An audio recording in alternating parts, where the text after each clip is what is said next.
में, इस प्रदेश में जो टैक्स सब लोगों पे लगता है वो सारा टैक्स पे कर रहे हैं, तो फिर हमारी हत्याएं क्यों? फिर हमारी बच्चों के साथ रेप और तमाम तरह का अपमान का सामना हमें क्यों? कोई हमें हमारे सर पे पेशाब कर देता है, कोई मूछे रखने पे हमारी हत्या कर देता है, कोई मटकी छूने पे हमारी हत्या कर देता है, कोई घोड़ी पे चढ़ने पे हमें बारात रोक के हमें अपमानित करता है, कोई अच्छे कपड़े पहनने पे हमारे साथ मारपीट करता है। तो ऐसा क्या हुआ इस देश में कि इस देश की इतनी बड़ी आबादी को जानवरों जैसा जीवन जीने के लिए मजबूर किया जा रहा है? उसका एकमात्र कारण मुझे नजर आता है कि बाबा साहब अम्बेडकर के संविधान की वजह से जो अधिकार मिले हैं और हम लोग जो स्वाभिमान सम्मान का जीवन जीना चाहते हैं, ये कुछ सामंती लोगों को पसंद नहीं आ रहा और वो ये सोचते हैं कि हम अगर हमारे साथ अन्याय किया जाए तो हम आवाज ना उठाए। वो दिन चले गए।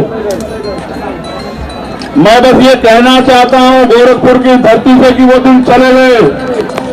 हाँ, आपके पास असले हैं, अवैध असले, आपके पास हथियार हैं, आप हमारी हत्या कर सकते हो, लेकिन याद रखना कि हर एक हत्यारे को उसकी सही जगह भेजने का काम करना हम लोग अच्छी तरह जानते हैं। हम भारतीय संविधान को मानने वाले लोग हैं।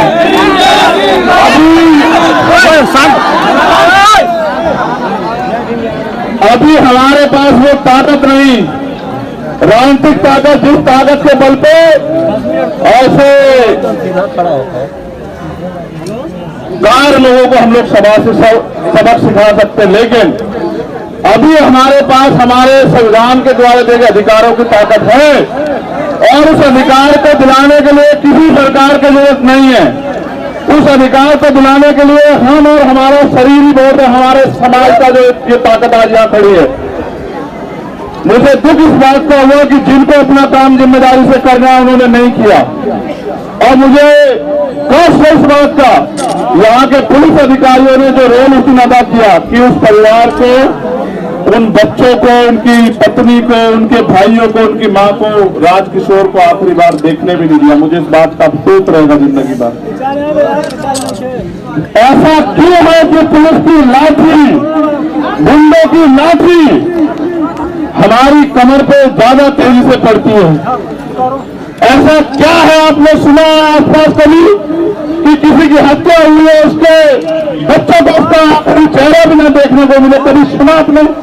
लेकिन ऐसा क्या है कि आपके साथ अन्याय होने पे भी न्याय नहीं होता? उसका एकमात्र कारण यह है कि इनको लगता है कि ये लोग कमजोर हैं, ये गाय भैंस बकरी हैं, ये जानवर से ज्यादा कमजोर है। मैं यहाँ के अधिकारियों से, जो सम्मानित अधिकारियों से कहना चाहता हूं, कम से कम वर्दी की लाज रखो। ये वर्दी आपको किसी अपराधी, किसी गुंडे, किसी नेता की दया से नहीं मिली। ये वर्दी आपको आपकी मेहनत और भारतीय संविधान में जो अवसर की क्षमता मिली है उसकी वजह से मिली है। और आपको चाहिए कि आपका एक एक कदम कमजोरों की सुरक्षा में होना चाहिए। लेकिन जहां मुख्यमंत्री ये गोरखपुर उनका जिला है, जहां मुख्यमंत्री ये कहते हैं कि यूपी में 0 टॉलरेंस है, अपराध की कोई जगह नहीं, वही उनके जिले में सामंती ताकतवर लोग हमारे लोगों की हत्या भी करते हैं। दिन दहाड़े जो है सुबह आंख खुलने से पहले आके पूरे गांव में हमारी माँ बहनों के साथ मारपीट करते हैं। ये अन्याय हम लोग नहीं सहने वाले, ये बताने के लिए मैं गोरखपुर आया मुख्यमंत्री जी को। ये तो उनका जिला है, आप सोचो जब गोरखपुर में हाल है तो अन्य जिलों में क्या हाल हो रहा होगा। सिर्फ बातें करने से या पीठ थपथपाने से कानून व्यवस्था अच्छी नहीं होती है मुख्यमंत्री जी। अगर कानून व्यवस्था अच्छी करनी है तो जाति धर्म का चश्मा उतार के कानून के हिसाब से काम करने का काम करो, तब जाके कानून व्यवस्था अच्छी होगी। मगर अक्सर देखा गया है कि कानून व्यवस्था का ढोल पीटने वाली सरकार इनके नेता आरोपियों का संरक्षण करते हैं, और यहां तक कि तीसरी मंजूरी में सरकार के नेताओं के इशारे पे, सब लोग तो नहीं है लेकिन बड़े पैमाने पर अपराधियों के पक्ष में खड़े रहते हैं। ये अन्याय हम लोग नहीं सहेंगे, ये बात आप लोगों को समझनी पड़ेगी। और जो बात मैं आपसे कह रहा हूं, स्पेशली नौजवानों से कह रहा हूं अगर इस तरह मरना है तो फिर लड़ना सीखो।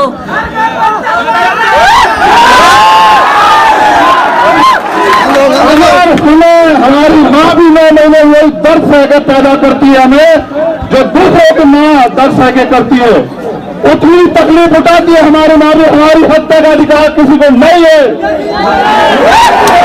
अगर हमें हत्या ही हमारे नसीब में लिख दी गई है तो हमारे लोगों को इसके खिलाफ लड़ना भी आना चाहिए। क्यों मरो? क्या तुम्हारे शरीर में जोर नहीं, अपनी रक्षा नहीं कर सकते हो तुम लोग? किनके भरोसे? क्या फर्क है जवान में वर्दी के अलावा तुम में और जवान में क्या फर्क है बताओ? तुम भी तो समाज के सिपाही हो, अपनी रक्षा स्वयं करो।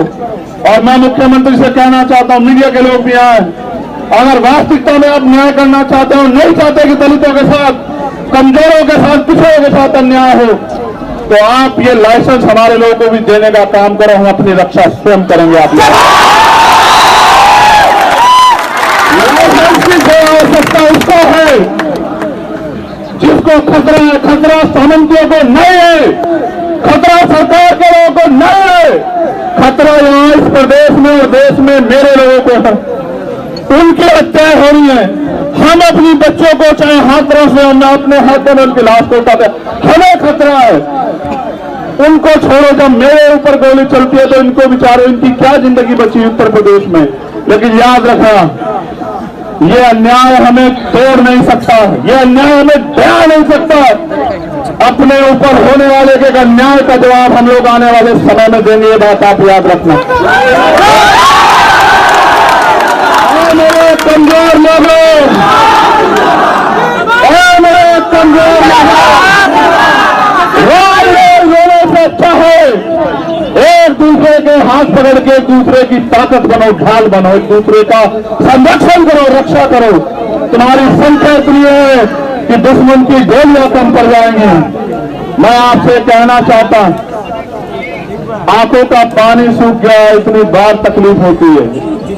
जितनी ताकत से आप यहाँ आए मेरे आने पर, हर अन्याय के खिलाफ इतनी ताकत से जाओ कि हर ताकतवर को, सावंती को, हर अन्याय अत्याचारी को पता लग जाए कि तेरे दिन अब ज्यादा नहीं है उत्तर प्रदेश में।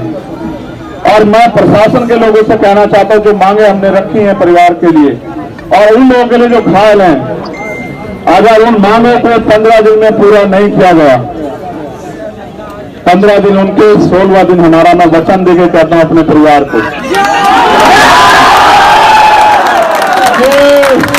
16वें दिन हमारी लीडरशिप यहां घोषणा करेगी और जो तारीख तय कर देगी, मैं आपसे भी कहूंगा आना। मैं वचन देके कहता हूं कि कोई अधिकारी गोरखपुर का पुरुषों पर नहीं बैठेगा जब तक हमारे परिवार को न्याय नहीं मिलेगा। पूरे पश्चिम से निकल सकता है, लेकिन जो जबान मैंने आपको दी वो कभी कमजोर नहीं पड़ सकती। मेरी बात को 15 दिन हम लोग इंतजार करेंगे, 16वें दिन हम अपनी लीडरशिप से जानकारी हासिल कर लेंगे। उसके बाद हम एक तिथि की घोषणा करेंगे और आपको भी, सबको अपना काम छोड़ के स्वाभिमान सम्मान की लड़ाई लड़ने के लिए जिला अधिकारी कार्यालय पे मेरे साथ पहुंचना। आप लोग आओगे नहीं आओगे बताओ?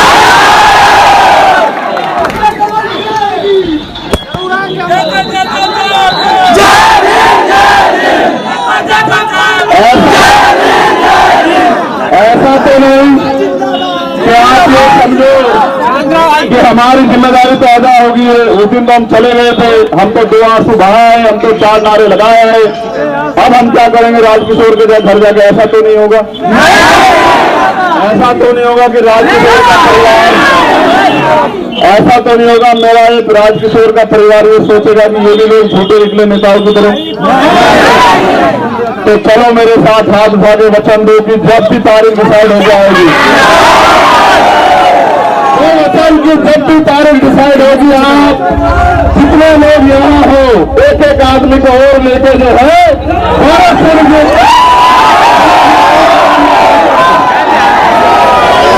की हम वचन देते हैं अपने साथ एक और साथी को लेकर तिथि तय होगी, गोरखपुर जिलाधिकारी कार्यालय पे पहुंचेंगे। मेरा नामांकित कानून होगा, क्या तो हमारे परिवार को न्याय मिलेगा या फिर हम वहां लड़ते लड़ते अपनी जान दे देंगे, लेकिन झुकेंगे नहीं। मैं आपको ये बात इसलिए भी समझा देना चाहता हूं, आप ये बात अन्याय के खिलाफ आवाज न उठाना भी गुलामी है। बाबा साहब अम्बेडकर ने कहा अन्याय करने वाले से अन्याय सहने वाला ज्यादा दोषी होता है। अगर हम अन्याय सहते रहे तो ये अन्याय हमारे घरों तक आएगा। अगर आप इस बात को सोच के चुप है कि उत्तर प्रदेश से गोरखपुर में हुआ, मेरे जिले में नहीं हुआ, अगर आप इस बात को सोच कर चुप है कि मेरे जिले में हुआ, मेरी विधानसभा में नहीं हुआ, अगर आप इस बात को सोच कर चुप है कि मेरी विधानसभा में हुआ, मेरे ब्लॉक में नहीं हुआ, अगर आप इस बात को सोच कर चुप है कि मेरे ब्लॉक में हुआ, मेरे गांव में नहीं हुआ, अगर आप इस बात को सोच के चुप है कि मेरे गांव में हुआ, मेरे घर नहीं हुआ, तो मैं आपसे कहना चाहता हूं अपनी बारी का इंतजार करना और कुछ नहीं करना। मेरी बात को याद रखना, आपको इंतजार नहीं करना है। कहीं भी अन्याय हो गोरखपुर के आसपास, आप ये समझना कि आपके परिवार के साथ हुआ है और आंख बंद करके उस परिवार की लड़ाई लड़ने के लिए उसके पीछे जाके खड़े हो जाना कि हम आपके साथ हैं, आपको अकेला नहीं छोड़ने देंगे। आज राजकिशोर का परिवार सोच रहा होगा कि ये परिवार, ये समाज उसके साथ खड़ा होगा, नहीं, ऐसा तो नहीं, वो डर जाएंगे। क्या राजकिशोर का परिवार डर जाएगा? उनकी एक मांग है, उन्होंने मुझसे कोई मांग नहीं की। मेरे लोगों, उन्होंने एक मांग की कि हमें न्याय दिलवा दो। उन्होंने मुझसे नहीं कहा कि उन्हें कोई आर्थिक मदद चाहिए, उनको कोई जमीन चाहिए, सुरक्षा, कुछ नहीं। क्या हम राजकिशोर को लौटा सकते हैं? लेकिन ये भी तो सही नहीं कि और किसी राजकिशोर के साथ ऐसा। तो मैं सामंतियों को भी ये बात कहना चाहता हूं कि औकात में रहे। हर चीज की एक सीमा होती है।